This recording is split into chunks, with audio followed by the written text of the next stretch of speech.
Sa kabilang banda, ang misteryosong lalaki at babae mula kanina ay patuloy pa ring nagbabantay sa lahat ng mga pangyayari. Mukhang maayos na umuusad ang mga bagay para sa kanila, at ang mga mana beasts na ipinapadala nila sa iba't ibang lokasyon ay mahusay ang performance. Gayunpaman, sinasabi ng lalaki na hindi pa rin ito sapat, kaya kailangan niyang makahanap ng mas malakas pa para sa itinakdang araw. Nang sa wakas ay makabalik sina Arthur at Jasmine sa Xyrus, binanggit niya na mabuti na lamang at nagawa nilang maihatid ito sa tamang oras, sa kabila ng lahat ng nangyari. Inaamin din niya na nagulat siya nang makita niyang tumatakbo si Jasmine dahil hindi niya alam na kaya pala niyang gawin iyon.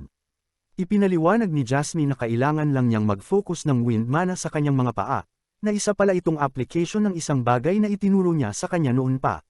Bagamat nilinaw ni Arthur na hindi niya alam na option pala iyon. Bigla, isang lalaking naka-armor ang lumapit sa kanila para bumati, at nakilala siya ni Jasmine bilang si Brauld, isang A-rank adventurer.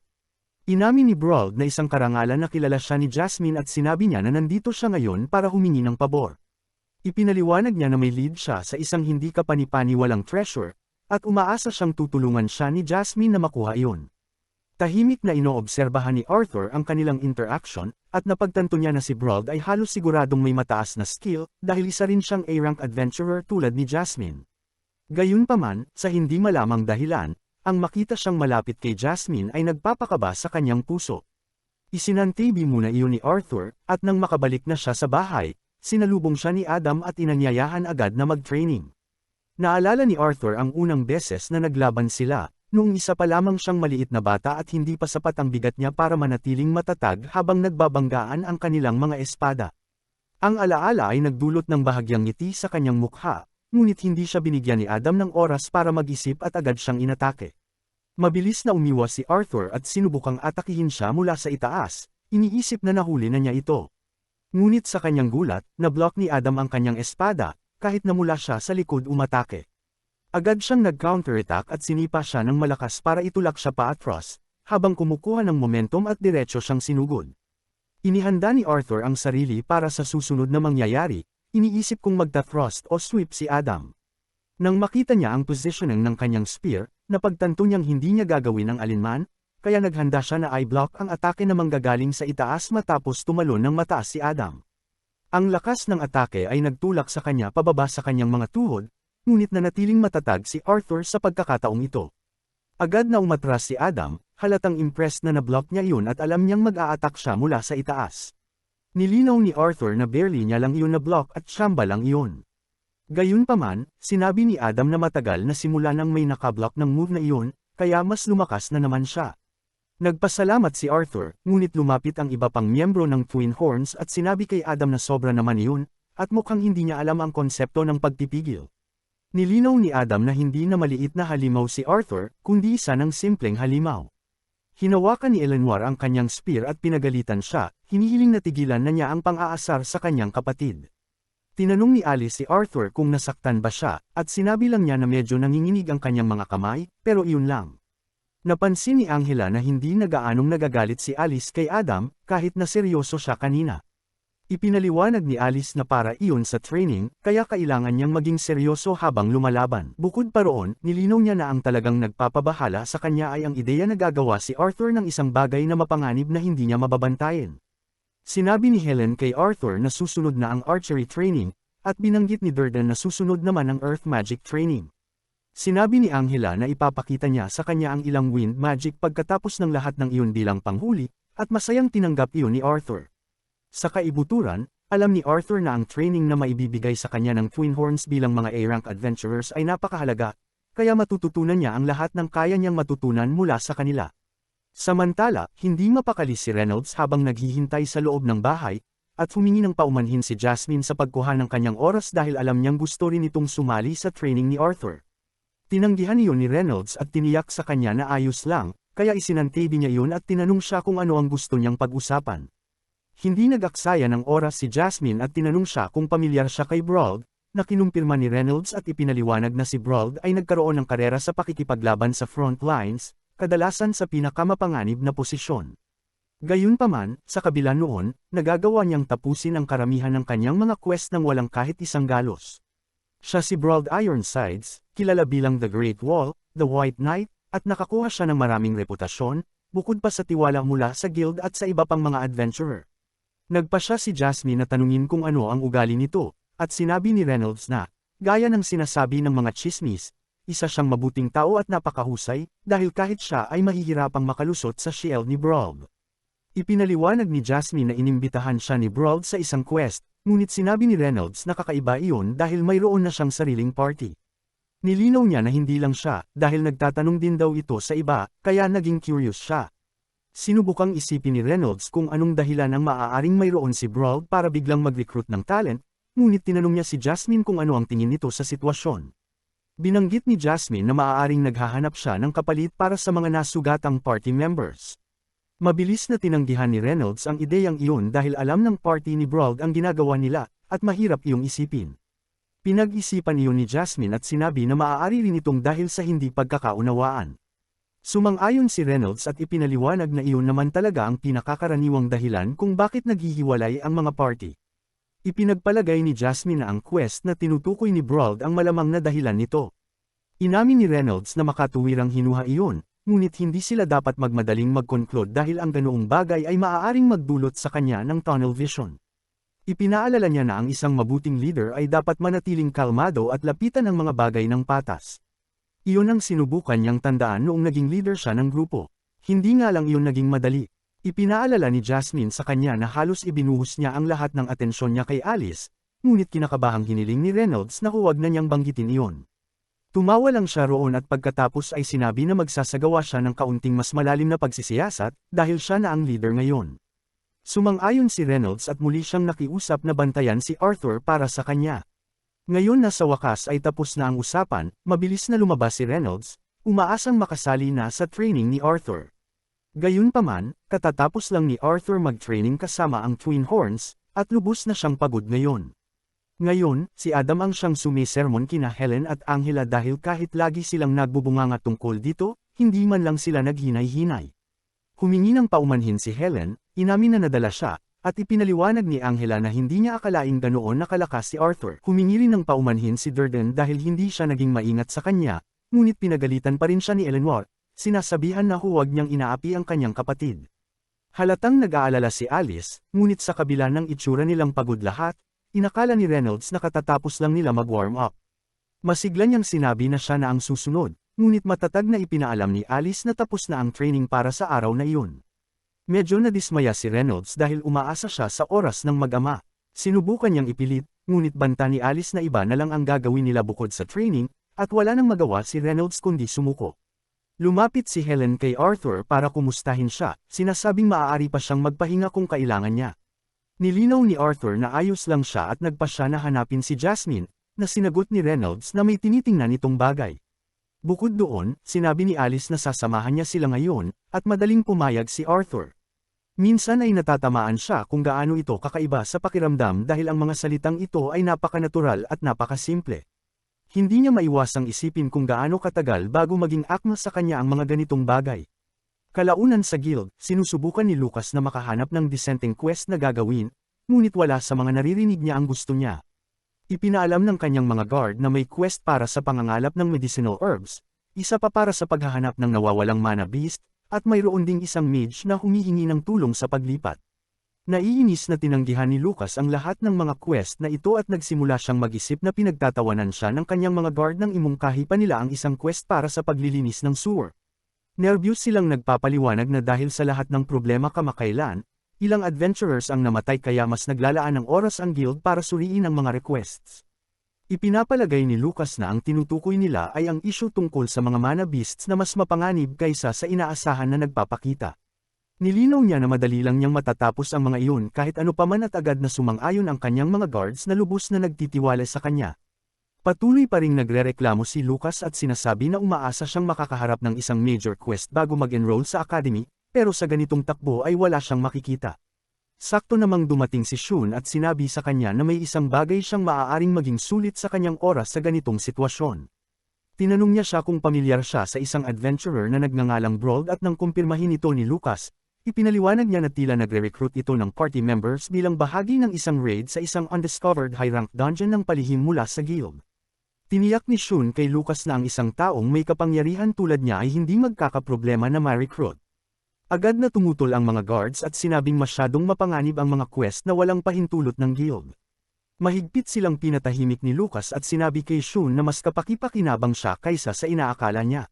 Nang ipadala siya ng kanyang ama rito, akala niya ay isa lamang siyang babysitter, pero napatunayan niyang hindi iyon totoo. Nang hindi na nagsayang ng oras, basta na lang umalis si Lucas na walang pakialam sa pag-aalala ng kanyang mga guards. Samantala, gumugugol ng oras si Arthur kasama ang kanyang ina at kapatid na kasalukuyang sumusubok ng mga bagong damit sa isang shop. Wala siyang sinabi nang lumabas si Eleanor mula sa dressing room na naka-cute na dress, pero nang lihim siyang kinudkod ng kanyang ina, sinabi niya sa kanyang kapatid na cute ito. Sa kanyang gulat, nagpout lang si Eleanor at bumalik sa dressing room na halatang dismayado. Hindi maintindihan ni Arthur kung ano ang mali sa ginawa niya at sinabi ni Alice na kailangan talaga nilang turuan siya ng higit pa sa adventuring. Sinubukan niyang ipaalala kung ano ang pakay nila ngayon, pero lumabas muli si Eleanor mula sa dressing room na may suot na ibang dress at sa pagkakataong ito ay nakareact siya agad at sinabi sa kanya na maganda siya. Mukhang mas masaya na si Eleanor ngayon, kaya tinanong siya ni Alice kung iyon na ba ang dress na gusto niyang isuot para sa kanyang birthday at masaya itong sumang-ayon. Sinubukan pa ring pag-isipan ni Arthur ang kanyang ginawa at alam niyang ang proseso ng pagtanda ay nangangahulugang papalapit sa adulthood, kaya inakala niyang ang salitang pretty ay angkop sa ganoong konteksto. Nahihirapan pa rin siyang intindihin ang lahat ng ito at iniisip niyang mas madali pang makipaglaban sa isang beast kaysa dito.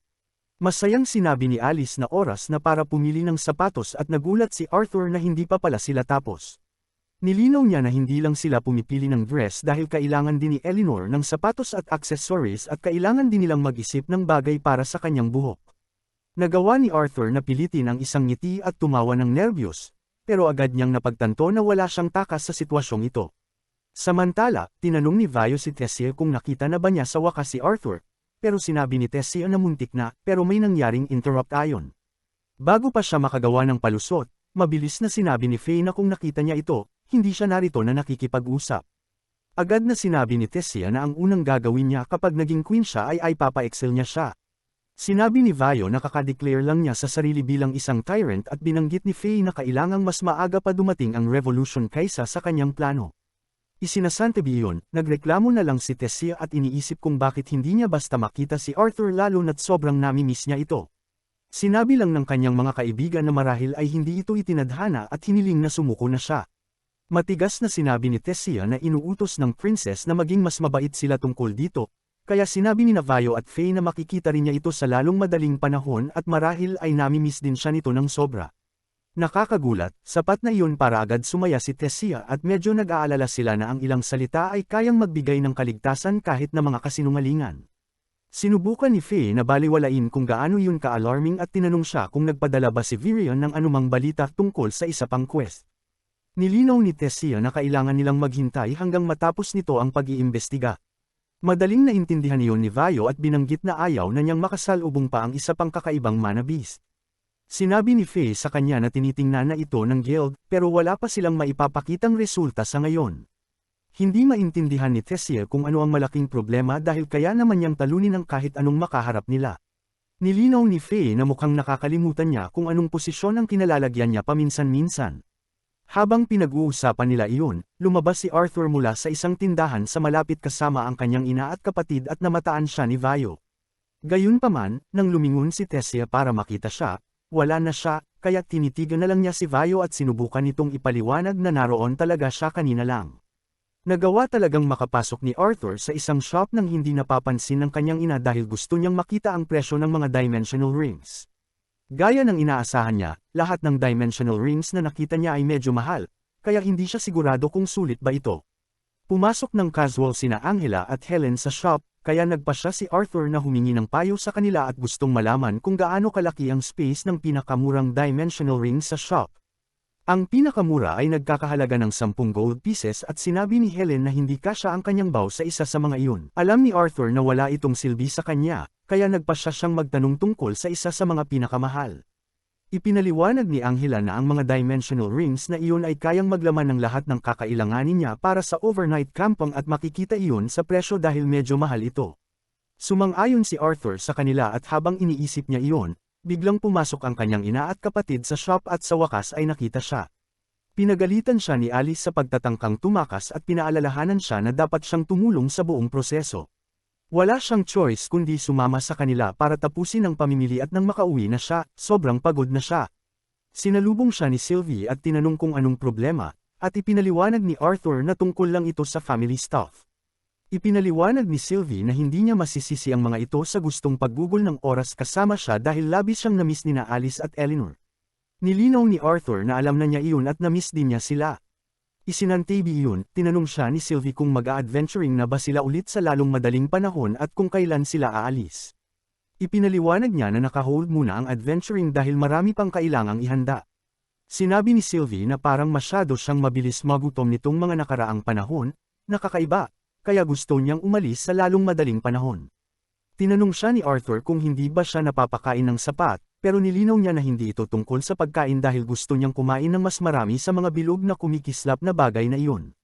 Noon lang niya napagtanto na ang hinahanap niya ay mana course, kaya naisip niya na kailangan talaga nilang mag-adventuring ulit kung gusto niya iyon dahil baka makain niya ang lahat at malugi sila rito. Gayunpaman, naalala ni Arthur na 2 taon na ang lumipas at dapat ay adventurer lang siya hanggang mag-enroll siya sa Zyrus Academy. Papalapit na ang time limit para doon, kaya malamang na ito na ang huli niyang quest at hindi niya maiwasang isipin kung ano ang iniisip ni Jasmine tungkol doon. Sa isip na iyon, nagpasya siyang kausapin si Jasmine, pero nang kumatok siya sa pinto nito, ang kanyang ina at kapatid ang sumagot at inanyayahan siyang pumasok. Pagkabukas pa lang niya ng pinto, napasigaw si Jasmine sa gulat dahil malinaw na ayaw niyang makita siya sa suot niyang magandang damit ngayon.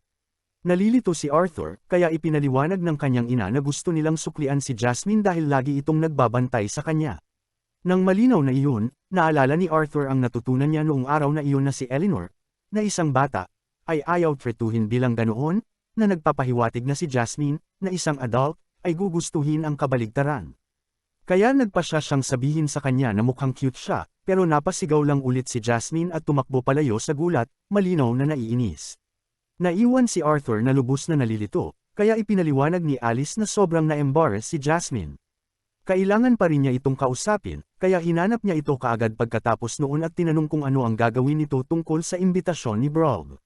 Sinabi ni Jasmine na sa totoo lang ay hindi niya iniisip na dapat niyang tanggapin iyon dahil nagsaliksik siya at nalaman na ginagawa ito ni Brawl ng mag-isa, kaya hindi sasali ang karaniwan niyang party.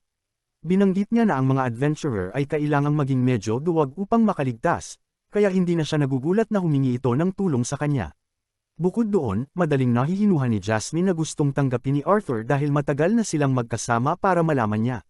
Hindi ito itinatanggi ni Arthur, ngunit pinag-iisipan niya ito dahil alam niyang ang pag-iwas sa panganib ay isang bagay na natutunan niya sa kanyang nakaraang buhay.